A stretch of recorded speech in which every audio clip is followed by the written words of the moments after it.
Like this, happy Sunday to you anywhere you watch this video from.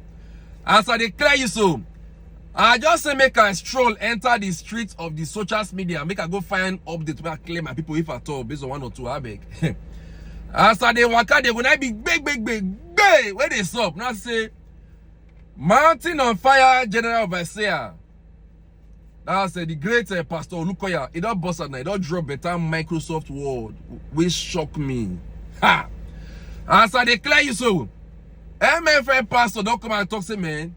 Say all those pastors who say that they chook mouth for inside election matter, say they be disgrace to Christianity. Not me talking, na ain't talking according to the People's Gazette. What he make and talk this thing where he talk so, and which people in they refer to, make I give now the full gist when I hear the Microsoft Word where this pastor talk. He said the founder and general overseer of Mountain on Fire and Miracles Ministries, MFM, Daniel Olukoya, has unreservedly chided his colleagues who gave inaccurate prophecies of the results of the 2023 general elections.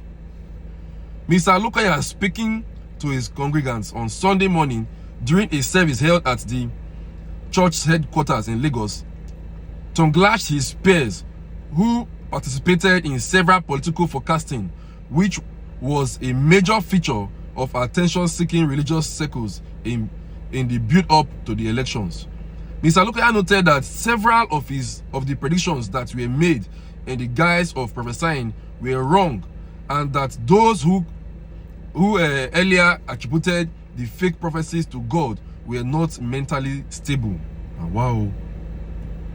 God said, yet you did not hear anything from God. It is madness. You see what happened in Nigeria during this last election that disgraced Christianity very well. This prophet will say this will win, this will not win. All were wrong. They called themselves prophets. Prophets of where? It is madness when you begin to say what God does not ask you to say, he said.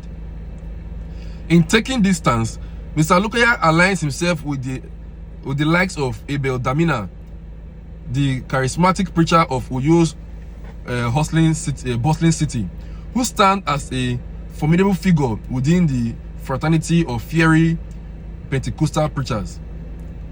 The pulpit is the house of God. It is the pillar and the ground of truth, Mr. Olukoya said, echoing a statement made earlier in the year by Mr. Damina.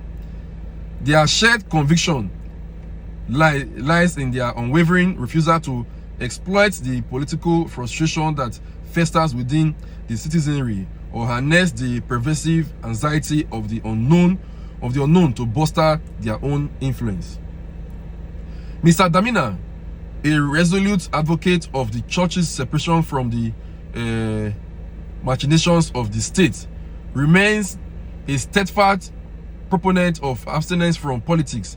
According to him, the trickery, manipulation, and permutations that come with politics could compromise the sincerity and moral compass of the clergy.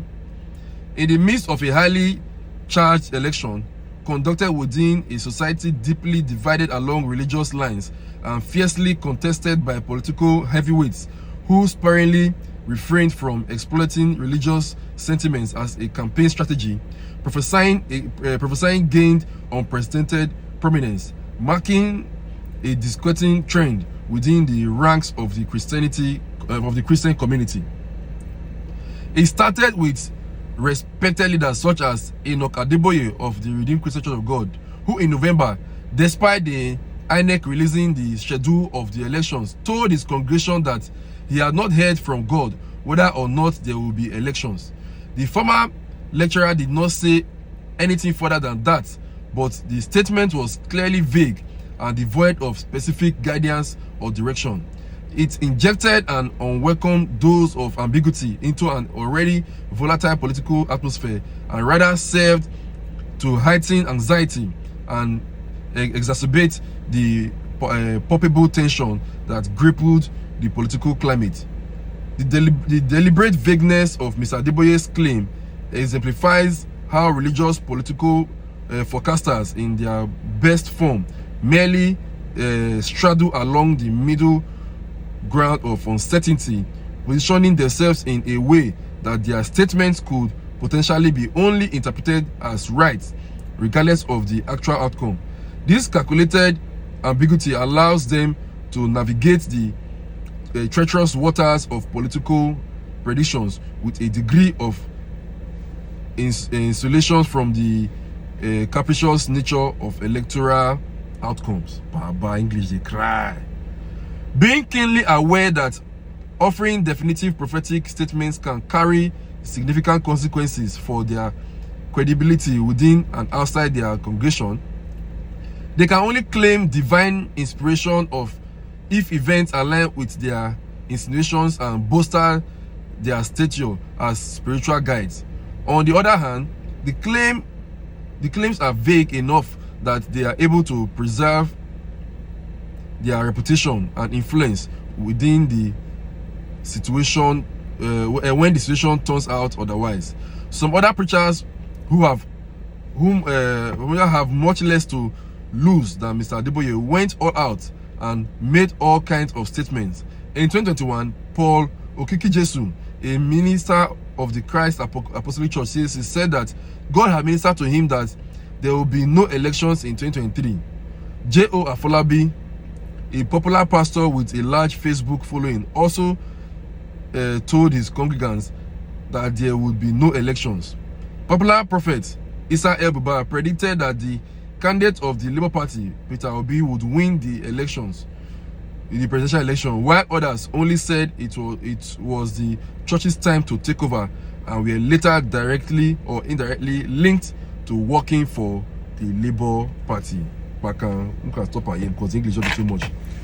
Anyway, now the point of view where the MFM pastor bring come up with this, you yourself, how you say this matter? Because many people go down the talk and say, during the election period, when the election they come, many pastors come out, come give prophecy. We be say the prophecy now, it come like say it not work the way they talk am. So many of them come out to say Peter Obi go win, this one go.